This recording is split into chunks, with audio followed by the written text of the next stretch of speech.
you have a bunch of great physical humor where you have that classic moment where each of them wakes up and they kind of very slowly realize what's going on, and they have that like scream moment of like, Right. ah! Yeah. And then they start testing out their new bodies. Yeah. You have the moment where like the kid who's now in the adult body suddenly realizes she has the resources of the adult, meaning their wallet. Cue shopping montage. Yeah. 3, 2, 1, punch it. Could you jump to light speed in that tin can? Go back in time in the DeLorean. Will it crash or take to the sky? Tell me, smart guy, does it fly? Welcome to Does It Fly, the podcast that puts your favorite sci-fi properties, inventions, and conceits to the test. I'm your mad scientist, Hakeem Oluseyi. And I'm your pop culture expert, Tamara Krinsky. Time to dive into today's topic and see, does it fly?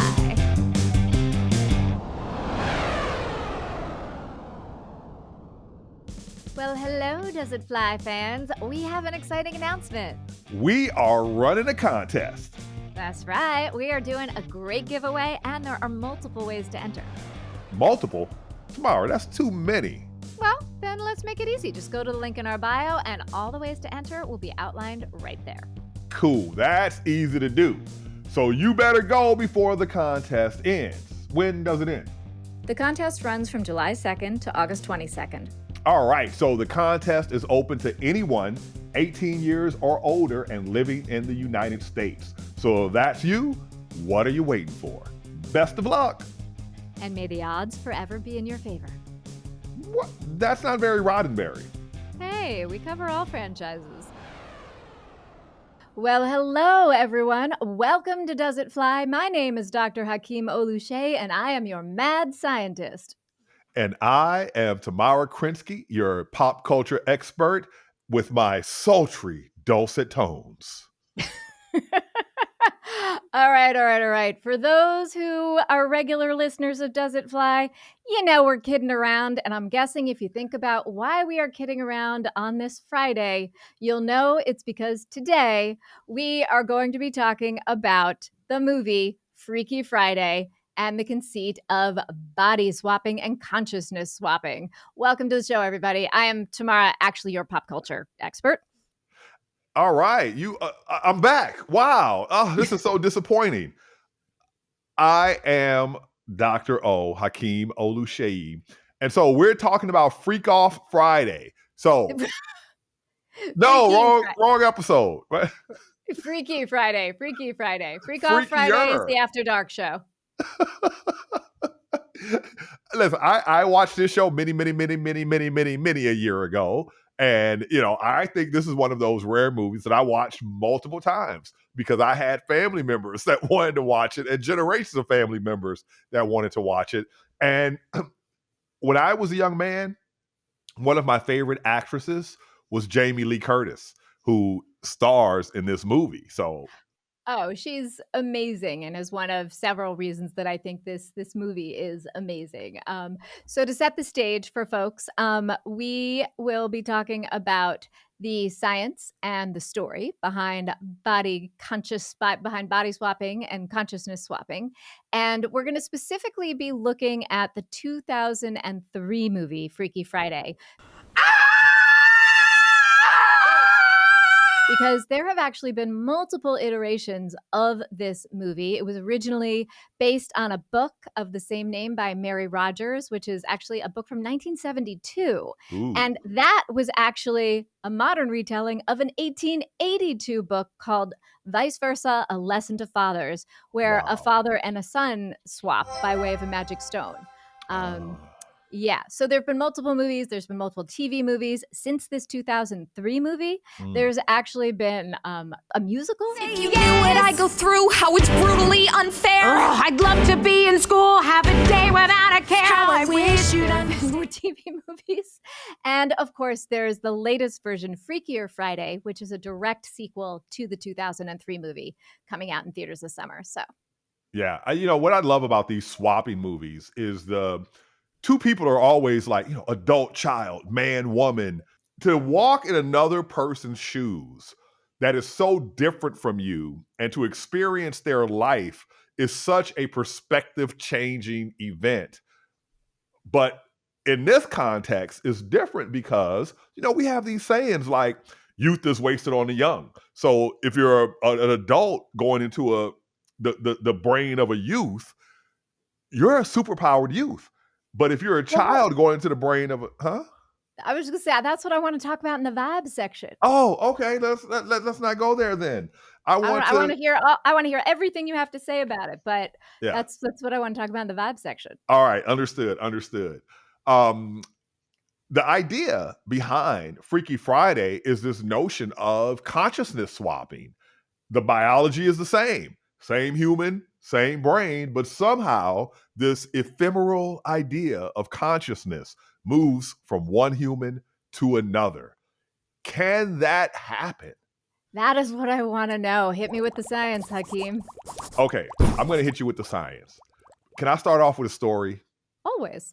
All right, so for those of you who know me from listening to the show or maybe some other context, I've kind of had a wild history at times. So I'm going to go somewhere. I'm going to confess something publicly that I've never confessed before.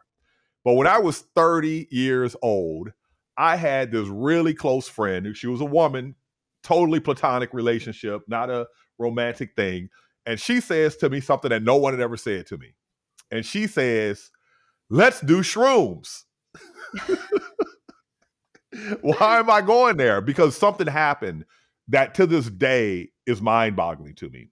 So I was in my Stanford University apartment, and we sat on the floor and had music playing on my stereo.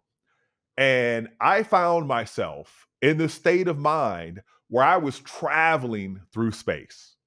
Okay. And I'm enjoying the experience. I'm a space guy. So, it's my natural habitat. Yeah, I was going to say. Right. And this went on for a while. And then I came out of it. And just as I came out of it, she looks at me and she goes, wow, were you there too? And I'm like, what do you say? What do you mean? She's like, I was traveling through space. And I was like, whoa, what just happened? How was this possible? I still don't have the answer, but this notion of consciousness and whatever transpired between us, it said to me that there's levels going on here that, just evade explanation. And so in preparing to discuss the science of this consciousness swapping, the very first step is, what is consciousness? Which is a great question. Right? What is it? And it turns out that there is no answer. No one has figured it out. It's an emergent phenomenon that comes out of a biological set of cells. So that makes me wonder, right? What else is conscious? And what does that mean? So let me go into a little bit of the biological story. There are animals that exhibit what we exhibit, which is theory of mind. That is, I'm here speaking with you, and my mind knows that you have a mind. And my mind can predict the reactions of your mind. So I can do things like deceive you, right? So there's an example of some experimenters who were watching some kind of primate. I don't know if it was chimpanzees or something else. And there was this one primate that would steal the food of another. And so that primate whose food would get stolen realized this and would try to do different things to trick the thief so that they would not steal their food. But the one who was the thief eventually would recognize that the other one was deceiving them, and they would watch them to try to figure out the cues to figure out where the food really was. And, what does that say? Tricky. It's not a solely human phenomenon. We're not the only conscious entities on this planet. So when you look at other species that have like advanced thoughts, foreplanning, what does foreplanning mean? For us, we're able to simulate things that have never happened in our minds, right? So this is not uncommon among other mammals. So there's experimenters have realized that when a mouse, for example, is going through a maze and they stop at an intersection and look both ways, what they do is that they simulate both pathways in their mind and then choose the one that they think will get them closer to their goal, right? So simulation, theory of mind, the ability to have language, all of these hint at this experience of consciousness. If you look at the brains of different animals, they're not identical, right? It's not solely mammals, right? There are birds, the corvids, that have these like, for example, there was this thing I just read about some animal that would make the sound of a crying baby in order to fool humans. I think it was a bird of some sort. And I just read about this last week in a completely different context, so I don't remember the details. But yeah, they would do that to trick the humans in order for the humans to change their where they're focusing their attention, so they could then do something else, right? Whatever they were up to, which is probably getting food or something like that.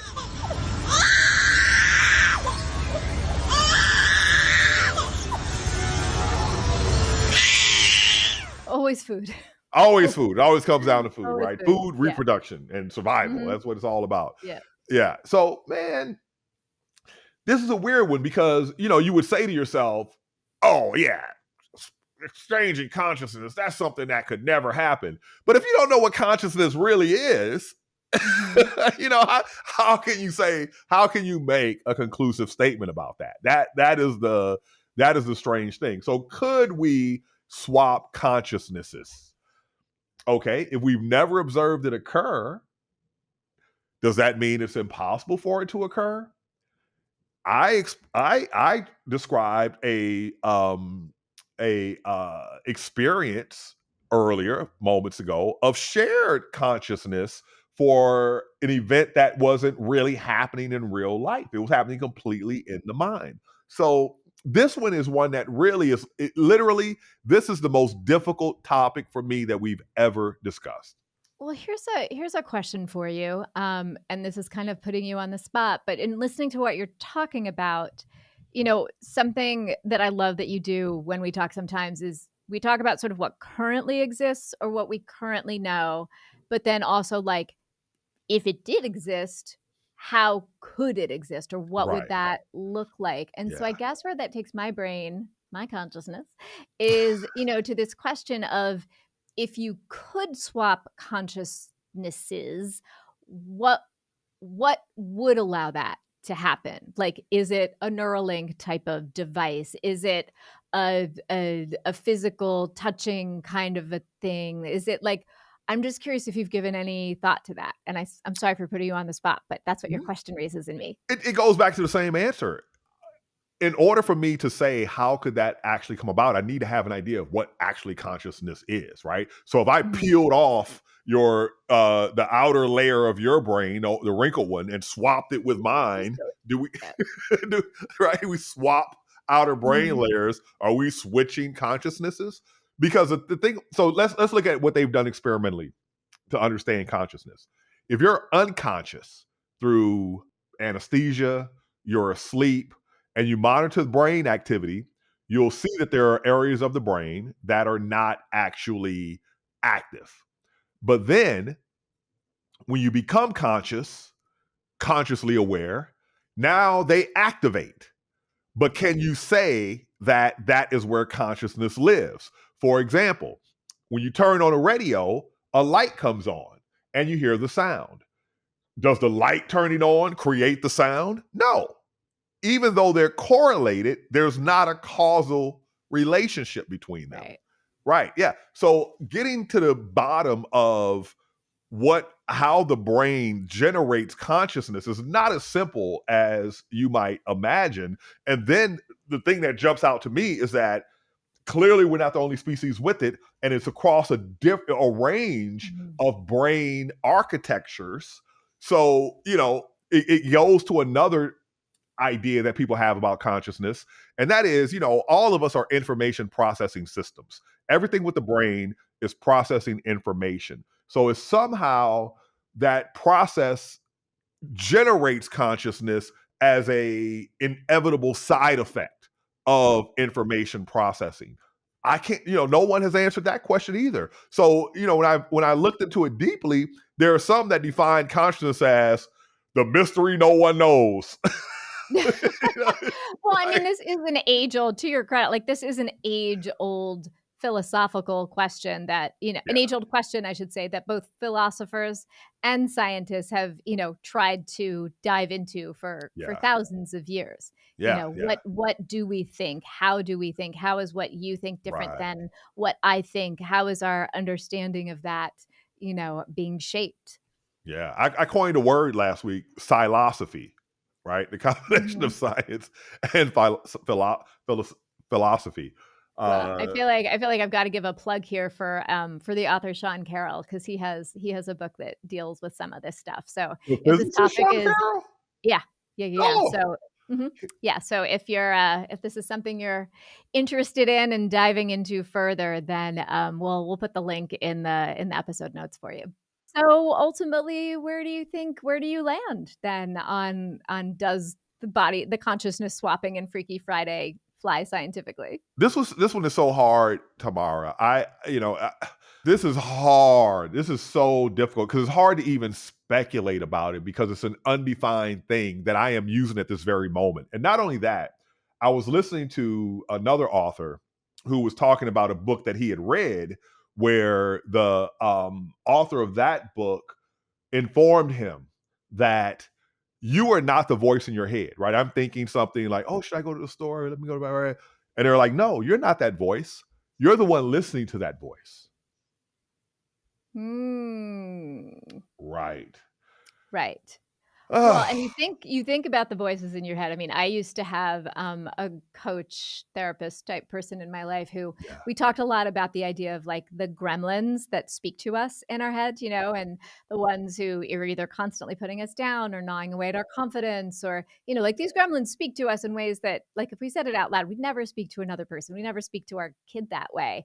And so when you think about consciousness and the idea that, like, are these actually a part of who we are? Are we the person listening and it's something else? It's so you guys discussed that. That's okay. So I'm late to the party on that. So there was a book that I discovered the title of in the 90s. So I've always in my life, I've always been doing mental engineering, right? Because there's a certain fear and pain associated with existence, right? So I'm a physicist. I understand how lift works with an airplane wing. But, when I started flying a lot and I'm up there, thousands of feet in the air, I look down, I'm like, this ain't right. So I would tell myself stories to get my, I was watching a show about phobias and I heard that the particular therapist was telling, what stuck with the person was just because you imagine it doesn't mean it's going to happen, right? These negative things you think. Or, for example, we have this habit of us humans. We look in the mirror and we're like, oh, am I enough? We're always wondering. Because I was listening to something just yesterday, and they were talking about on the Daily, right? And they were talking about neck tattoos. And they were like, what does a neck tattoo tell you about a person?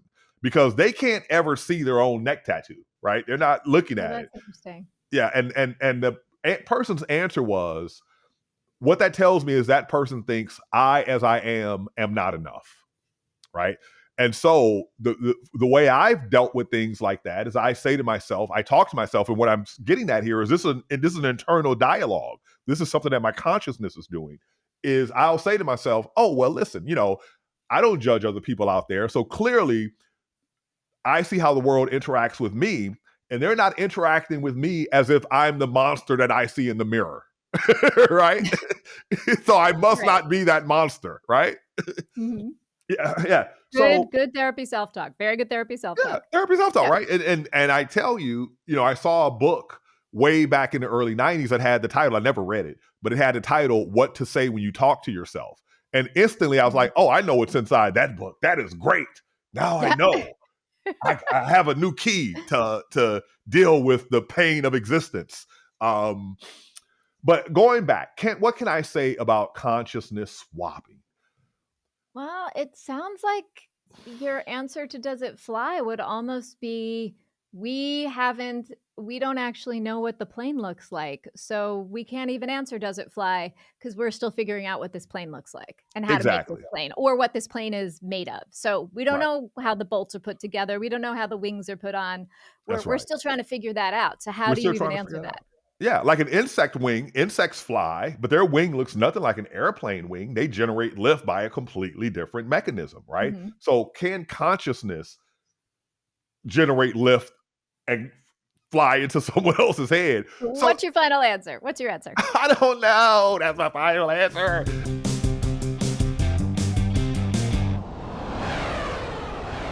Okay, I think that is an acceptable answer. I mean, isn't that part of science? Isn't that a key part of science, not knowing? And that's why you keep exploring things. So I think that's our answer. Absolutely. And in fact, Albert Einstein, once said something along the lines of, I'm not smarter than anyone. I'm just able to leave the answer open, the question Mhm, open for a lot longer than others will tolerate. Right. And I never fill in the blank when I don't know with my favorite idea. I leave it mhm, as I don't know. And now this has inspired me to study more about the phenomenon of consciousness, and maybe mhm. I can find that answer. Who knows? Would you get into my machine and let me play with your brain? Absolutely not. Absolutely not. Well, I Okay. think so. Okay, so our answer for the science is I don't know. I think you said something Yeah. there, which I think is a good runway since we're using all these flight metaphors today, into the story piece of this, which is being you just talked about like the idea of like being set in something. And what I would say about our characters in Freaky Friday, we've got Tess, who's the mom, who's played by Jamie Lee Curtis, and we've got Anna, who's played by Lindsay Lohan. They are both extremely set in their points of view, in what they think of each other, in how they each think of about the other's opinions of themselves. And it's not good. It is not Mm, good when this movie starts. They are wait a minute. clearly having a lot of conflict. A What? mother and daughter in conflict? I No. know, crazy, right? Totally crazy. That's So never happened in real You life. know, right. So from the get-go, this movie gives us, a classic setup that is something so many people can relate to. I think that's part of the reason that, you and I have seen this movie multiple times because there's always a new generation that wants to watch it. And on top of that, the people who are in this particular version of it and the writing of it is so sharp and so good. It's so much fun. And body swap movies, I'm saying body swap, I'm using basically body swap and consciousness swap interchangeably, but they're they're a really fun genre, and sometimes they can go in a more serious direction, and there's also a couple of variations on it, right? So, just diving down that rabbit hole for a second, like, you've got this genre where you have 2 people actually body swapping and their consciousness with their full memories intact ends up in the other person. So, like, when you and I were joking before about swapping with each other, like, it's my full intact mind in your body and so and so. So I'm not Mhm. experiencing 2 different consciousnesses, consciousness, Conscious A. consciousness, Conscious E. conscious A, There's many conscious ways to I. pluralize. Exactly. I'm not experiencing 2 of them at Mm, once, right? So, movies like The Hot Chick or Prelude to right. a Kiss, where Meg Yeah, Ryan yeah, and an older man yeah. exchange. Then you've got a different version, which people tend to lump under this, but it's kind of a different thing, which are what I'll call age swapping movies, like 13 Going on 30 with Jennifer Garner or Big with Tom Hanks, where you have the same consciousness that just goes into a different body. Right? So that's the same person. So that's a slightly different thing. You do have movies where bodies are shared, like there's there's a classic movie called All of Me with Steve Martin and Lily Tomlin, Oh, that where sounds great. I don't remember that one, but I love oh both of my them. okay, Yeah. you need to watch this movie. It's Oh, yeah. ridiculous. It is like vintage Steve Martin. I mean, they're Oh, 2 of love it. like the funniest stars He on the was one of my planet, and favorites. so Yeah. yeah, so I'll just real quick, the setup for that is basically she plays a woman who I forget why. I forget if she's sick or something like that. But basically, she believes she's going to die. She believes that this guru is able to transfer her consciousness into the body of a much younger, very attractive woman. So she like sets up her will so that she can transfer all the money to her, and this is going to be her new life out of this older body once she passes on. But there's an error as this happens. There's a little snafu, and instead of transferring into into this other younger lady, she transfers into Steve Martin, but they share consciousness. So you Oh, basically get like Lily Tomlin and Steve Martin's sensibility in Steve Martin's body, kind of each having autonomy over one side of it. It's ridiculous. wow. I don't know how it's aged. Yeah, I plead the fifth on that. I haven't seen it in a while. yeah, But yeah. And then the last thing I was going to say was also there's, sometimes there's a reincarnation body right. swap. And then we've talked about this a little bit. There's an upload version where you are uploading your consciousness, and in some kind of like digital realm or in a live realm, your consciousness has either been uploaded and you're existing in that, or it then gets downloaded into a new body. So you've got series like Altered Carbon. Right. Excuse me, Yeah, Altered Carbon, which is a really gritty version of that. yeah. You actually have a show called Upload, which is a Mm. comedy series that I really enjoyed, a comedic Oh, series. So yes, there's a lot of body swapping out there in various forms, but this particular one, I think has endured for a couple of reasons. One is again just the cast. The cast is great. In addition to Jamie Lee Curtis and Lindsay Lohan, you've got Mark Harmon who plays the love interest. You've got Rosalind Chow who plays Pepe. Some of you may remember her from Three Body Problem.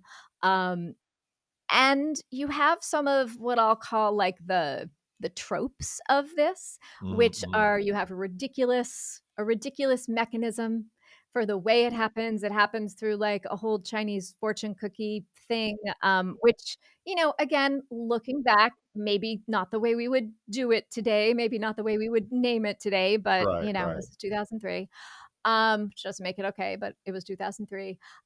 You have a bunch of great physical humor where you have that classic moment where each of them wakes up and they kind of very slowly realize what's going on, and they have that like Yeah, scream moment of like, right.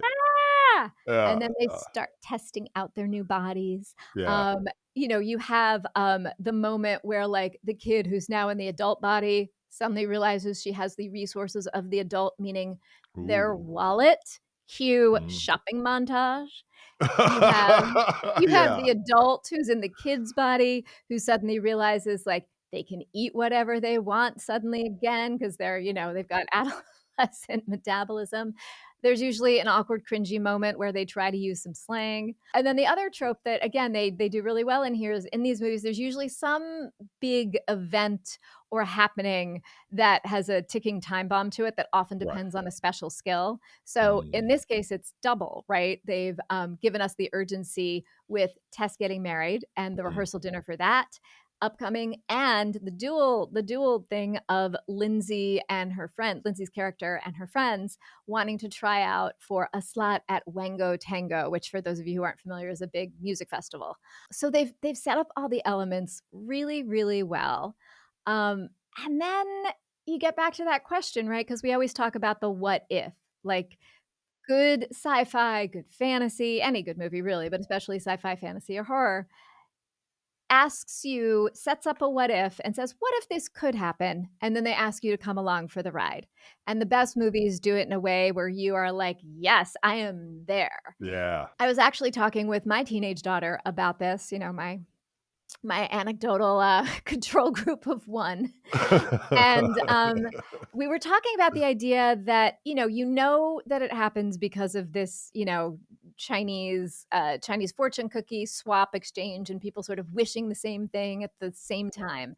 And I asked her, I said, would you have liked it better if they gave you a more technical or scientific explanation for why and how this happens? And she said, absolutely not.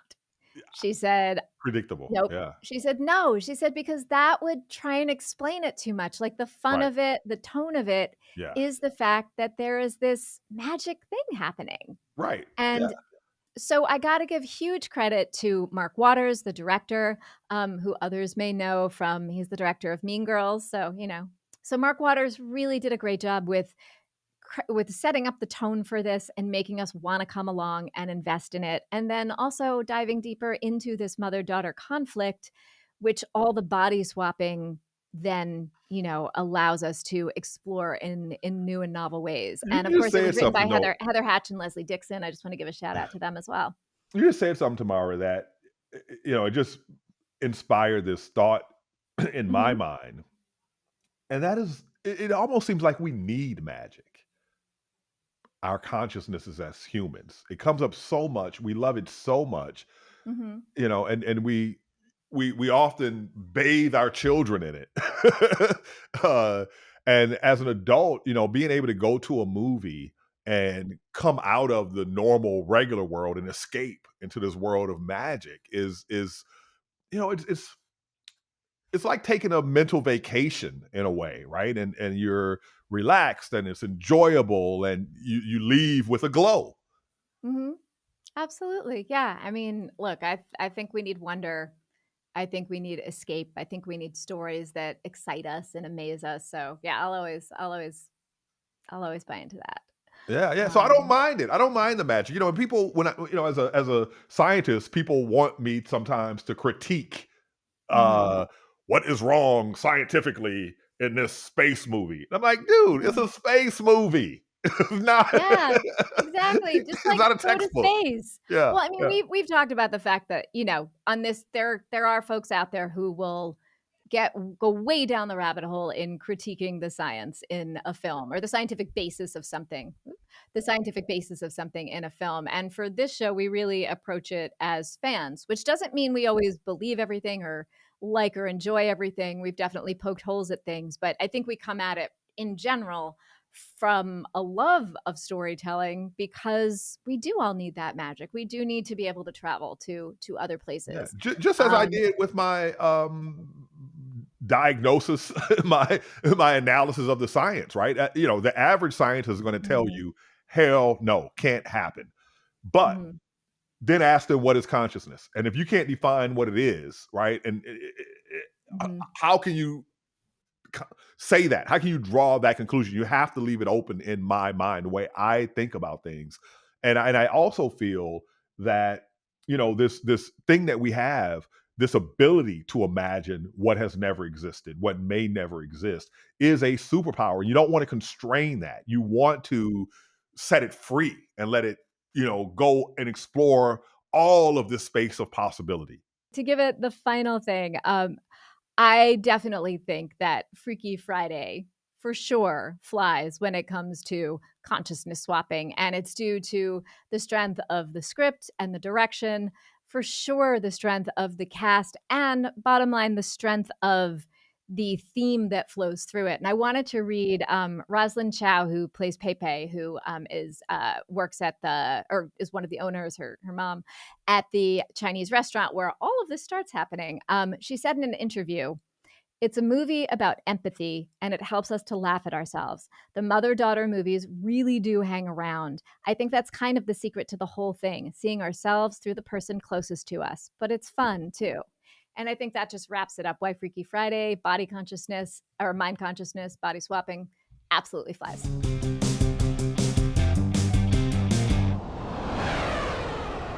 Wonderful, wonderful. I wonder, how come we never have a movie like, yeah, we traded thumbs? I don't know. It's always the mind. Maybe because trading thumbs doesn't seem like enough Kneecaps? of a thing to write a story about for an hour and a half. All Maybe. right, all right. It's not enough there. We traded hair. Let's trade hair. Something for the I producer. had short hair as a little kid. It was not a good look, so I'm gonna hang on to my own. Oh no, I'm a sucker for short hair. I love short hair. Jamie Lee Curtis, right? It looks great on many, many people. I just Yeah, didn't like it on me. they're like it. But we can't ask you. we got to ask someone who looked at you, because remember, just like we were talking about, what you say when you talk to yourself. We're all our worst critic.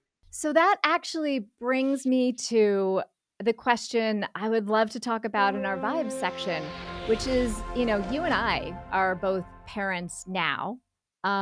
We have kids, or Yeah. you have kids, I have a kid. And this idea of, does it fly to swap bodies, Mm, to swap consciousnesses? yeah. Are there things that you know now as a Mhm. parent that if you'd, gone back, are there things that, as a kid, if you'd lived a day in the life of your parents, you think would have been beneficial?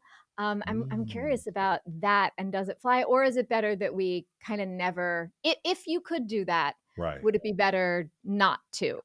Is it detrimental? Yeah. When I think of the difference between me as I am now in comparison to me as, say, my teens, my childhood, my 20s, in those days, there was a discontent. And so it's not so much knowledge as it is just state of being, right? So, these days I am so unbothered. I'm so hard to sway. I'm big picture focused more so, like it's so hard to offend me. It what I mean? I'm not sweating the small things Mhm. anymore. Like as a kid, you could make a insult. And you're like, or why are they laughing at me? Or Mhm. Johnny's looking at me. You're so. Right. But that drive leads you to, or at least in my case, to prove myself and to strive for achievement and to prove myself in the world and those sorts of things. And so if I just became way more content with existence, hell, I'd be my son. My son, my 19-year-old son, you know what he said to me earlier this year? Well, He goes, I'm fine with mediocrity. Like literally, I know my family history. wow. We have been poor for centuries. Mhm. And I'm the first intellectual, and I've just been driven. And now and I turned him into the most highly educated human in his family history on both sides ever. And Uh-huh. he's just like, man, whatever. I'm gonna be a hippie. I'm gonna go live So on do a you mountain with an old dude.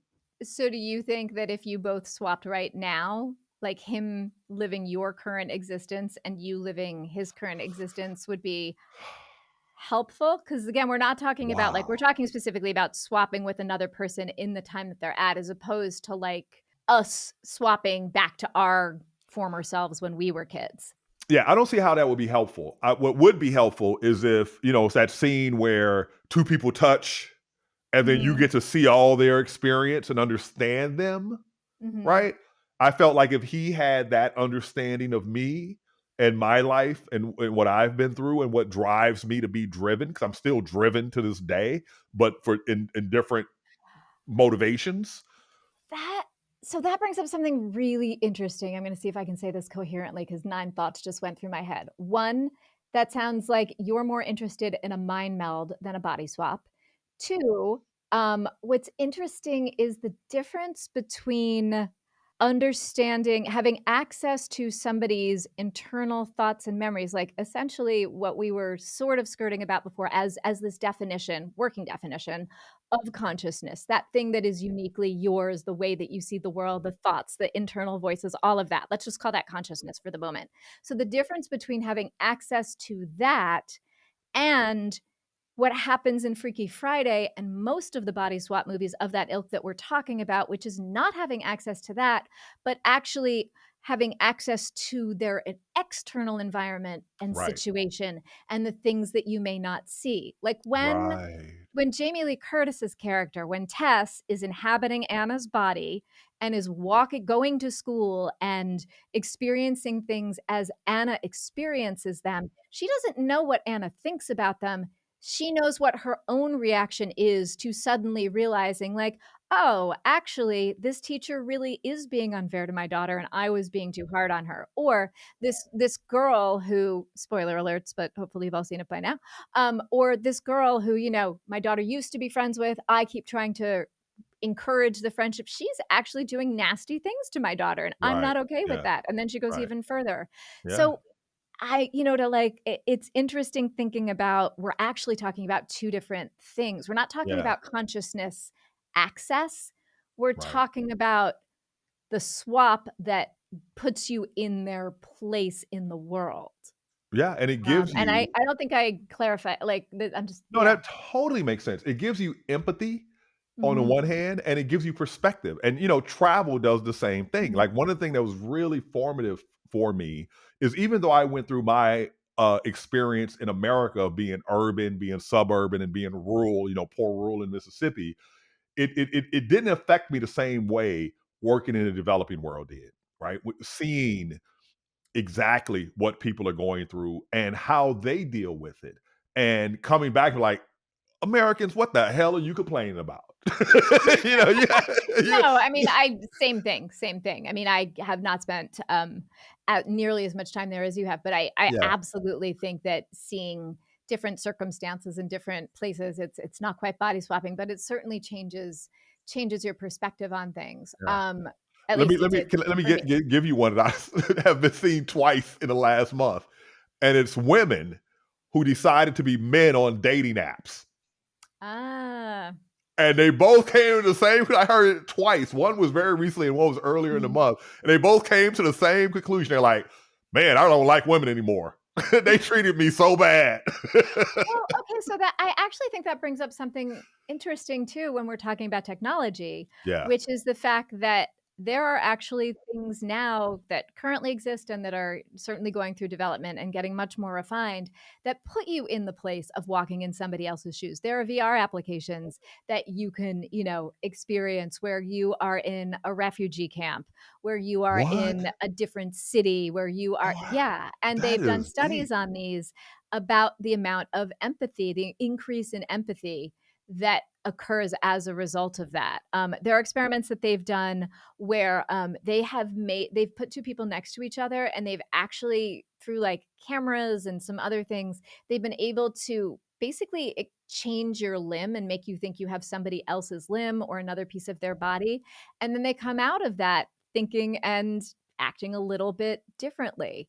So, that's not consciousness swapping, but it is, going down the road of like, even if we don't know what consciousness is yet, does experiencing the world in somebody else's shoes, using that as a metaphor, change the way that you do think or experience your own world? You've come full circle with it because there's a statement. We all live in a story, right? In our own minds, Mhm. there's this constructed reality, and there's this idea that has come about recently that because our minds construct reality from sensory data, it is essentially a hallucination, and reality is a shared Mhm. hallucination between us. So having these other experiences changes the story you live in. Well, yeah, and so that to me is, I mean, look, I don't know what I don't know. So when I think about like going and living in, whether it's my daughter or another teenager's body at the moment, and going back to high school, like I think going back to high school as myself, with my adult learnings, going back to high school and like that's a different thing. That's not what we're talking about here.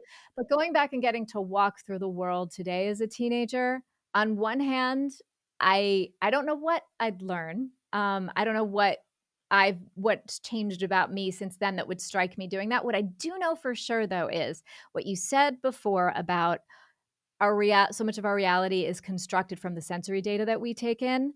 The environment now that kids are growing up in the sensory environment is so completely different. Shockingly So so. so for me, that would be a worthwhile swap because Yeah, I would right. love, I feel like I've learned so much to know what it is like to walk through the world Mhm. right now with all of the digital things that, were not around when I was growing up. Like if you didn't grow up with social media, it's an entirely different social Right, media. yeah, It's an entirely different sensory experience. If you didn't grow up with the ubiquity of screens that's happening right now. And right, I'm not saying yeah, it's bad or it's good. I'm just saying right. it's It's just different. different. So Yeah, to understand yeah, that in a visceral way, to live in it as a teen, I would, I would really relish that opportunity. Yeah, that would be incredibly insightful. But I think, saying that made me think of three things that all of us in Gen X wanted so bad when we were 13 that kids today, especially boys, don't seem to be as interested. A Uh-huh. bicycle, Yeah. you wanted to drive badly, and you wanted a boyfriend slash girlfriend. And now they're just kind of like, yeah, none of those really, you know. I think it seems like girls still want, to connection with other humans a little bit more than Mhm. boys. But boys nowadays are kind of like, yeah, you know, Well, there's so much relationshiping, and I'm using that word for both friends and beyond, that yeah, of happens course. through screens. There's a lot of parasocial relationships that Right. happen with influencers. I mean, we're gonna have a whole other conversation about that. Um, I mean, I will say on the positive side, I hope that our viewers feel like they have a relationship with us from, listening to us.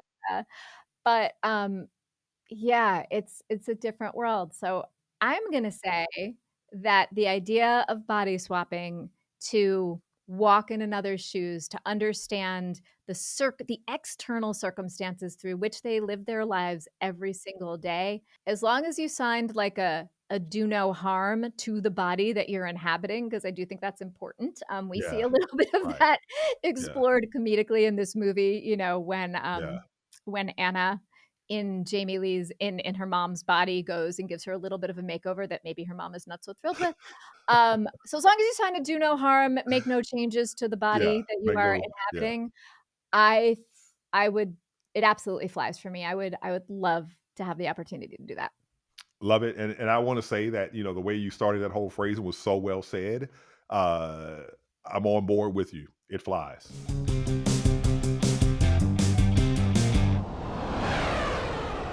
We're going to take our body swapping plane and say thank you, everyone, for joining us for this episode of Freaky Friday Does It Fly Day.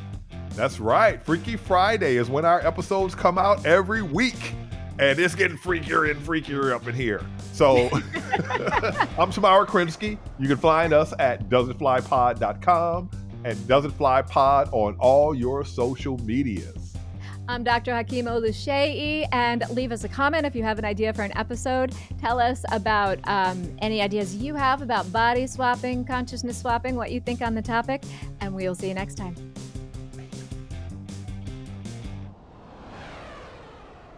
Did you get it? Did you get the secret word? Well, if not, this is your reminder to scroll back to find it. And don't forget to click the link in our bio to find out all the different ways you can enter our super sweet giveaway. Woohoo! Good luck, and may the force be with you. A Star Wars quote. Yeah, when I said all franchises, I meant it. All franchises.